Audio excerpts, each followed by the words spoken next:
Wahai para suami, contoh terbaik suami dalam berumah tangga adalah Nabi Muhammad SAW.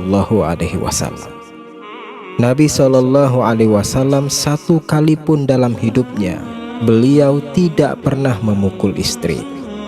Karena Nabi SAW diutus untuk menyempurnakan akhlak manusia, sedangkan memukul istri merupakan contoh manusia tidak punya akhlak.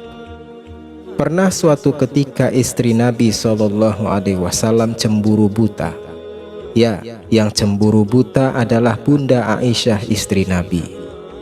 Dan biasalah, kalau wanita sudah cemburu buta, maka terkadang dia akan berkata atau melakukan tindakan yang tidak masuk akal. Begitu juga dengan Bunda Aisyah saat cemburu buta dengan Nabi. Bunda Aisyah sampai memecahkan piring, sehingga makanan di piring itu pun berserakan di lantai. Akan tetapi bagaimana respon Nabi SAW? Apakah Nabi balas marah kepada Bunda Aisyah dengan berkata isi kebun binatang? Apakah Nabi memukul, mencekik atau membanting Bunda Aisyah? Jawabannya, Nabi tidak melakukan itu semua. Akan tetapi Nabi merunduk dan mengutip makanan serta serpihan piring yang dipecahkan Bunda Aisyah. Tidak ada sedikit pun raut kekesalan pada wajah Nabi. Sehingga melihat akhlak mulia seperti itu, hati setiap istri pasti akan luluh.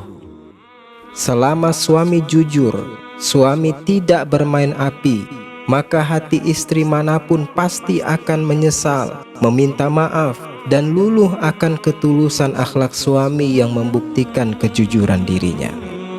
Sebagaimana dengan Bunda Aisyah pun meminta maaf atas kelancangannya memecahkan piring akibat cemburu buta kepada Nabi SAW. Kisah akhlak mulia Nabi Muhammad SAW seperti ini tidak akan didapatkan oleh suami kalau suami itu tidak belajar, jemaah.